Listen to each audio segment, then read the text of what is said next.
कहीं ना कहीं जो जानता था कि पैसों की कमी से ये काम करवा ही देगी।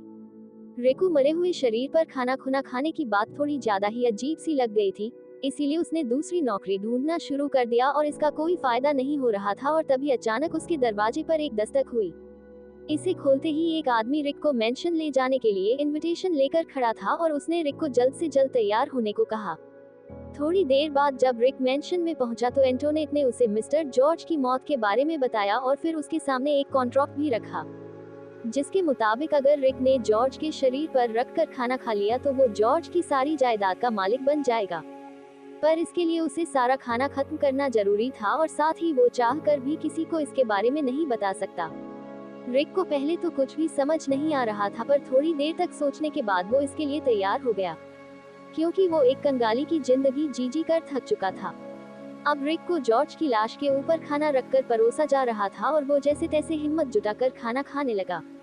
इधर एंटोनेट लगातार उसे याद दिला रही थी कि उसे पूरा खाना खत्म करना होगा, अगर कुछ भी रह गया तो नहीं मिलेंगे जायदाद। और जैसे ही रिक ये करने में कामयाब हुआ तो ने उसके हाथ में एक कार्ड पकड़ा दिया, जिसमें मिस्टर जॉर्ज के आखिरी शब्द लिखे हुए थे, जो एक किस्म का कॉन्ट्रैक्ट था, क्योंकि उस कार्ड पर लिखा था कि अब से रिक मिस्टर जॉर्ज की सारी परेशानियां अपने सर लेने वाला है और इसके बदले में वो अपनी साफ आत्मा मिस्टर जॉर्ज को देगा। लेकिन रिक इस समय ज्यादा सोचने समझने की हालत में नहीं था और उसने बिना ज्यादा पढ़े कॉन्ट्रैक्ट पर साइन कर दिए, जिसके तुरंत बाद उसे बहुत अजीब सा महसूस होना शुरू हो गया।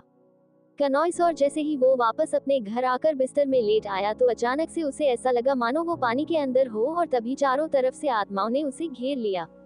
ये मंजर देखकर वो बहुत ज्यादा डर गया।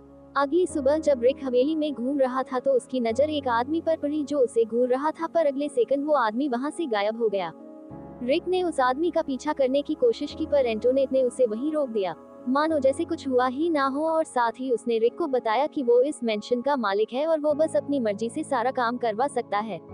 पर फिलहाल उसे समझ नहीं आ रहा था कि आखिर वो अपनी इस नई जिंदगी के साथ करे क्या। 2:17 अभी ने उसे एक अनलिमिटेड क्रेडिट कार्ड देते हुए अपनी नई जिंदगी का ज्यादा से ज्यादा मजा लेने को कहा। थोड़ी देर बाद रिक अपना सामान लेने के लिए जेरेमी के घर गया, या उसने जेरेमी को कुछ पैसे देने की कोशिश की।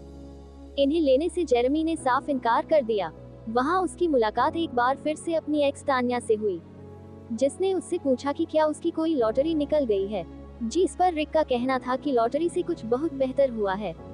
वो तान्या के साथ कहीं बाहर घूमने जाना चाहता था, पर तान्या ने इसके लिए साफ इनकार कर दिया, क्योंकि उसे अभी भी रिक पर पूरा भरोसा नहीं था। इसके बाद रिक एक क्लब में गया, जहां उसने अपने लिए सबसे महंगी शराब ऑर्डर कर दी और उसके इस मिजाज को देखते हुए एक आदमी ने उससे ये कह